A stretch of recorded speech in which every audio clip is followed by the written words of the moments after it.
এতগুলো হাঁস থেকে প্রত্যেক দিন কি পরিমাণ আসতে পারে একটা আনুমানিক আইডিয়া?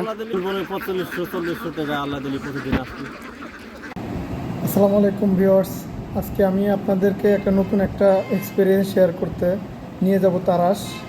সেখানে একজন সফল উদ্যোক্তার সাথে কথা বলবো, তার সব এক্সপিরিয়েন্স আপনাদের মাঝে শেয়ার করব। আশা করি ভিডিওটা সম্পূর্ণ দেখবেন, এখান থেকে অনেক কিছু বুঝতে পারবেন, জানতে পারবেন। ধন্যবাদ। এখানে আরেকটা মজার যে বিষয়টা যেটা আপনাদের মাধ্যমে শেয়ার করার দরকার মনে করলাম, এখানে হাঁসের একটা বাতান দেখতে পাচ্ছেন। এখানে অনেক হাঁস এখানে দেখা যাচ্ছে। তো এখানে যে হাঁসটা মূলত দেখাশোনা করে, আমি তার সাথে একটু কথা বলবো। কাকা, আপনার নামটা যদি একটু বলতেন। মোহাম্মদ ইসমাইল হোসেন। আচ্ছা ইসমাইল কাকা, আপনি এই হাঁসের বাতানটা কি আপনারই? আচ্ছা, একটু যদি বলতেন এখানে কয়টা হাঁস আছে? এখানে 450 পিস। আচ্ছা, তো এখান থেকে আপনার কি পরিমাণ ডিম আপনি প্রত্যেক দিন কিংবা সব? এখন তো ডিম হচ্ছে না, আমার হাঁসের বয়স 4 মাস।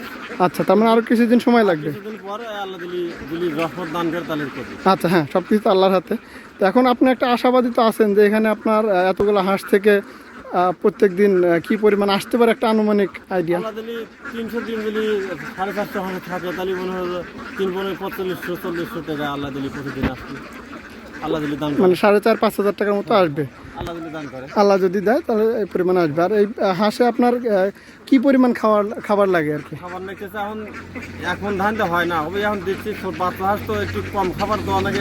আচ্ছা, 1 মণ ধান। 1 মণ ধান নিম্ন। আচ্ছা আচ্ছা, তো আমি যতটুকু জানি কাকা, এই হাঁসটা হচ্ছে পানিতেই বেশি থাকে।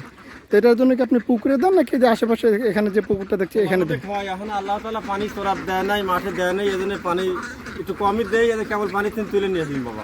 আচ্ছা আচ্ছা, প্রত্যেক দিন কি একবারই খাবার দেন নাকি? সকালে 8টার সময় দিছি, 12টার সময় দিছি, আবার 3টার সময় দেবো, আবার সন্ধ্যার সময় দেবো। তারপর মোটামুটি 3 থেকে 4 বার খাবার দেওয়া লাগে।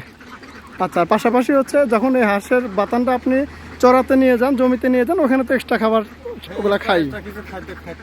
অল্প কিছু খাই। আচ্ছা, ঠিক আছে কাকা, আপনার এই ভিডিও যদি আমি ইন্টারনেটে দিই সমস্যা নাই তো আপনার কোনো? মানে আমি মূলত এটা করার উদ্দেশ্য একটাই, যে অনেক আমাদের দেশে অনেক বেকার লোকজন আছে, তারা যদি এটা দেখে আপনার উদ্বুদ্ধ হয়ে এটা যদি শুরু করে। জি জি জি।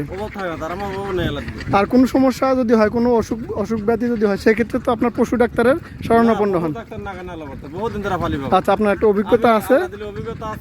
আচ্ছা আচ্ছা, ঠিক আছে কাকা, ধন্যবাদ। আসসালামু আলাইকুম। আজকের ভিডিওটি মূলত একটা শিক্ষামূলক ভিডিও করা। এখান থেকে যদি একজন মানুষের উপকার আসে ভিডিওটি, আমি নিজেকে ধন্য মনে করব। আর অবশ্যই যদি ভিডিওটি ভালো লাগে, লাইক, কমেন্টস এবং শেয়ার করে সবার দেখার সুযোগ করে দেবেন।